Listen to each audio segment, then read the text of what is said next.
The US Army's brand new Typhon launcher hasn't been in operational use for more than a year, and yet it's so powerful that it's already been at the center of a major international geopolitical crisis. Normally, you need to be an F-35 or a Patriot missile system to be at the center of such international intrigue. The whole controversy started in April 2024, when a battery of these launchers were forward deployed to Luzon in the Philippines. It was their first ever major test to see how they might actually work in the field at the annual Balochistan Joint Military exercise between the United States and the Filipino Armed Forces. You see, the Typhon launcher is central to the US military's evolving strategy to counter rival adversaries, which is diplomatic speak for Russia and China.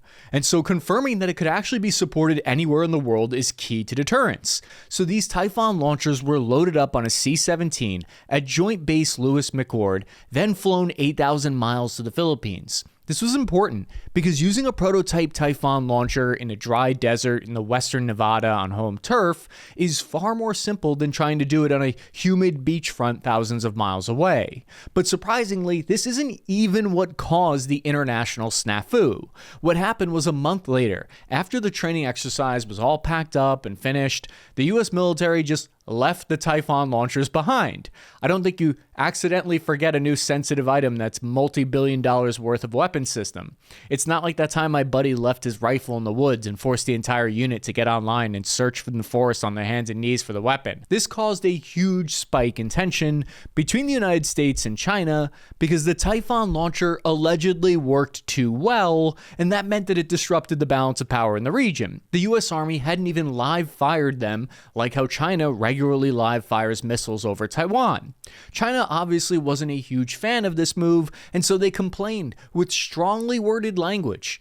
Chinese Defense Minister Dong Jun warned that the deployment of this Typhon system was, quote, severely damaging regional security and stability, end quote. Meanwhile, the Filipino Armed Forces insisted it was China who was severely damaging regional security by sending their navy to shoot water cannons and harass their boats. Either way, the two nations have increasingly been butting heads in the air and the sea over contested islands off their shores, and personally I think that that's part of the whole reason why the United States military left these systems there. A few months later, in July 2024, the United States finally announced they would withdraw the Typhon launchers and bring them back home. And we all lived happily ever after, and China ended up being the United States' best man at its wedding. And the two look back and laugh about the whole thing now. Except that isn't at all what happened, because by late September 2024, it was revealed that the Typhon launchers were still on the ground in the Philippines. They hadn't been removed.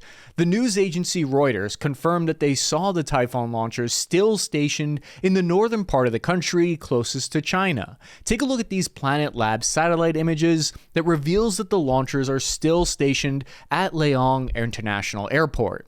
Probably the single most important part of the United States strategy in Asia is pre-positioning strategic weapon systems to already be there before war even kicks off. This is because it would take valuable weeks to fly the Typhon launcher, its crew, ammo, and the whole logistical tail into place and then set up and start firing. That's why the Philippines is an invaluable staging point if China were to ever attack Taiwan. Typhon launchers are basically the Army's way of saying, hey China, it's a nice network of anti-air batteries you got there. Would be a shame if someone cruise missiled it. A senior government official spoke to Reuters and gave them some insight into what's happening, saying, quote, if ever it will be pulled out, it is because the objective has been achieved. We want to give them sleepless nights. If you really wanted to give China sleepless nights, all you had to do was send them a bunch of my pillows. So if I were to put two and two together, it sounds to me like the United States is using these Typhon launchers in the Philippines as leverage to try to get China to stop aggressive actions that they're taking against the Filipinos. Further evidence of this comes from the fact that the Filipino government is even trying to purchase the system from the United States so they can keep this capability there in their homeland. There are even reports that the United States military is now thinking of deploying the Typhon launcher to Japan in the near future. The reason is because the U.S. Secretary of the Army, Christine Wormuth, said, quote, and so to your question about where might they be stationed eventually, I do think that in the theory of multi-domain task force could have great utility if it were stationed in Japan, for example, or perhaps in Australia. but first and foremost, Japan, end quote. So one thing I think to look for in the coming months and years is for signs of the US trying different tactics to get them to Pacific, whether it's letting them fall off the back of a truck in the Philippines or selling them on Facebook Marketplace to anyone in Japan who wants to hold on to them. But what is it about these new weapon systems that makes all the allies want it, and it's getting Chinese Communist Party all hot and bothered? It's because it can strike between 500 and 1,800 kilometers. The distance from the Philippines to mainland China is about 750 kilometers, while the distance to the Taiwan Strait is roughly 650 kilometers. Have you ever had a pesky target that you really needed to hit, but it was too far away for your ATACMS missile, and you're trying to save your stockpile of long-range hypersonic ammo for a special once-in-a-lifetime high-value enemy? That's what the US Army's new Typhon missile launcher is for. It's the Goldilocks of missiles. Each Typhon battery consists of 4 launchers called payload deployment systems. Each has 4 cells. This gives them 16 total rounds at the ready, which can be a mixture of your Tomahawk and SM-6 missiles at once.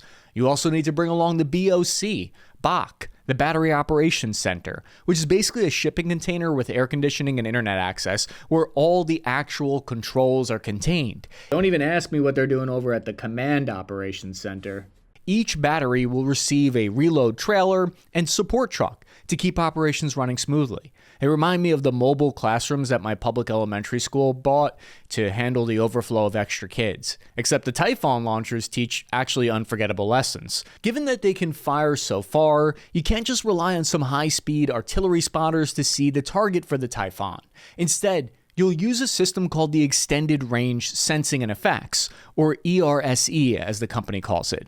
Let's call it that too because I can only fit so many military-industrial complex buzzwords into my mouth at one time before I start to gag. My old squad leader used to always tell me that I had a very sensitive gag reflex. These new formations combine drones, spy aircraft, and real-time satellite imagery in order to identify targets on the ground. They even have a dedicated surveillance balloon section. I want to see what that unit patch looks like. All these create what's called a kill web, with hundreds of different types of sensors communicating with each other at different altitudes in order to find, track, and kill those targets. In operation, the ESER company would send out dozens of intel assets prior to a large-scale movement of friendly forces, finding targets that could do some long-range damage to our troops on the ground, and sending that info to the, you guessed it, Battery Operations Center, the BOC. Ballistic launch points are pretty easy to spot once they get firing, so the ability to fold everything back into a HEMTT trailer and gun it down the road is one of the main appeals of this system. Well, that and shooting Tomahawks. Once the initial breakthrough is made against a defensive barrier, then the Typhon launcher can be put to work maneuvering forward with the rest of the formation. It's a multi-domain weapon system, which means it can engage enemy ships in the sea, aircraft in the sky, command outposts on the land, and critical infrastructure from a distance. And here, this is what's really key, I think, is it does this without relying on air superiority to do these things like the United States military did in the past. Air superiority is like having a nice safety net. It feels great when it's there, but you better learn how to fight like hell when it's not. But there's actually a lot more to this launcher than you might think. First, we need to address the elephant in the room, because I know what you're thinking, and I was thinking the same thing. Cappy, are you sure it's actually called the Typhon and not the Typhoon launcher? Fair question. I've been known to mispronounce a name or two in my day, and admittedly, I've gotten confused before in the past and called it Typhoon launchers in previous episodes. But this launcher isn't named after a strange word for a hurricane. It gets its name from the Typhon monster from Greek mythology, which was described as being a giant dragon with 100 heads and snakes for legs, which if you ask me is way cooler than a big storm, but that's just me. These launchers at their core are platforms for yeeting missiles off of a truck, and the major change here is that up until now, that could only be done when it was fired from the Navy's fleet of ships. Naval fire is great, but it requires a ton of joint service coordination, isn't super reactive to changing situations on the ground, and they're usually limited to targets closer to the shoreline, not to mention that giant boats in the middle of the ocean can make pretty big targets. The design of the Typhon started around 2020, and it came out of the Army's $404 million mid-range fire systems program. According to a congressional report from April of 2024, the Typhon program started after it was determined that that, quote, reported improvements to Russian and Chinese artillery systems present a challenge to the U.S. Army, end quote. The U.S. had munitions that would be able to take out these targets, but they were sitting in the Navy and the Air Force stockpiles, and that wasn't good enough for the Army. 2 missiles were selected for testing, the infamous Tomahawk cruise missile and the SM-6, also known as the RIM-174, in use by the Navy. In fact, you might recognize the Typhon because it's sort of a ground-modified Lockheed Mark 70 Mod 1. The Mark 70 Mod 1 takes missile tubes found on Navy ships and crams them into a standard shipping container, so you can slap them just about anywhere. This is why the Army was able to deploy these things so quickly. According to Lieutenant General Robert Rash, a senior officer at the Rapid Capabilities and Critical Technologies Office, the Typhon, quote, progressed from a blank piece of paper in July of 2022 to the soldiers' hands in just over 2 years, so soldiers can begin training as quickly as possible, end quote. The first 4 prototypes were delivered by Lockheed in late 2022, and by June of 2023, the Army had successfully completed a test fire with the Tomahawk missile out of the new launcher, declaring it fully operational less than 3 years after being dreamed up. For reference, the development of the Pizza MRE took over 10 years, although as an Italian, I can confidently say it ended up tasting like a war crime. The 2 missiles being used, the Tomahawk and the SM-6, have ranges of about 1,000 miles and 310 miles respectively.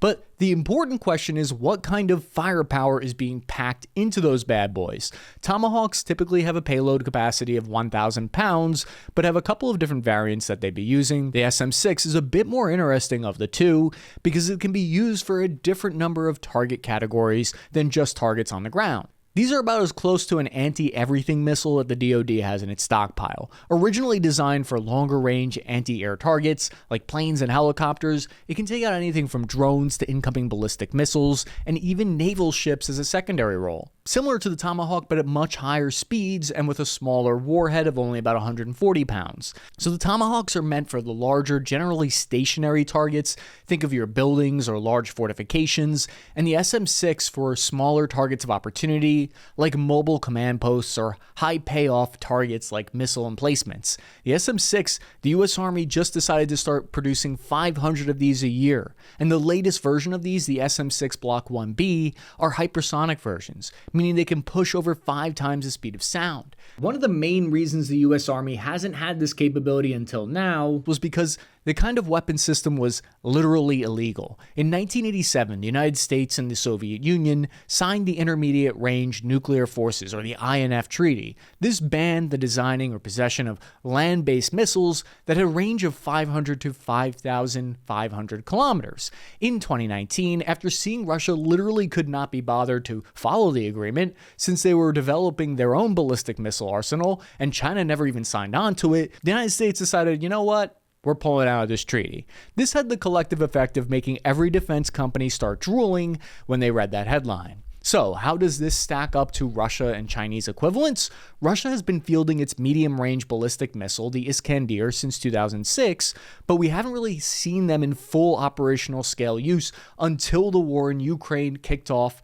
and then we started seeing them being used. These hypersonic missiles have a range of about 500 kilometers, and it has a 1,700-pound warhead. After a few months into the war, Ukraine had begun developing successful strategies to intercept them, forcing them to start firing twice as many missiles in the hopes that one would pass through. These lack the pinpoint accuracy of the RM-6 or the Tomahawk, hence the need for a heavier payload capacity, because Iskanders are said to hit within 50 meters of your point of aim, whereas the Tomahawk can hit within 10 meters. Point is, the Russian Iskander is a formidable weapon system, but only insofar as Ukraine lacks the ability to shoot them down. However, China's ballistic missile arsenal is a bit more robust. China's equivalent medium-range ballistic missile is the Dongfeng 21C. It's been in service since 2006. These have a long range of an estimated 1,100 miles, but they have pretty awful accuracy. And so on average, it'll be off anywhere between 50 and 100 meters. I may not have shot expert back in the day, but at least I didn't miss by a literal football field length and distance. They also have one major disadvantage. They can only be fired from prepared hard surfaces like a road or specially built launch pads. This is because the backblast from the missiles sends dirt and debris flying out so fast that it'll literally kill anyone around it. Firing this thing from a gravel patch would be like setting off a giant frag grenade. This means that anyone with access to Google Maps on their phone could spend a few hours and identify literally every spot that this thing could be fired from. The DoD needs to hire one of those GeoGuessr guys, and it would probably take all of 10 minutes. The US Army is revolutionizing how they fight by organizing into 5 multi-domain task force, 3 of which will be deployed to the Pacific, and a key part of this new unit will be the Typhon launchers, which tells me that one way or another, the United States is going to deploy these things to the Pacific, although, like how I mentioned earlier, we don't know exactly where in the Pacific yet. All of the stuff that goes kaboom will be found in the Strategic Fires Battalion, which will consist of a HIMARS battery for those shorter ranges, an MRC battery where the Typhon will live for medium range, and then you got the long range hypersonic weapon battery for those tough to reach spots. The Army is currently requesting $183 million in research and development funds and $233 million in acquisition in order to continue testing the Typhon and building up batteries inside the multi-domain task force.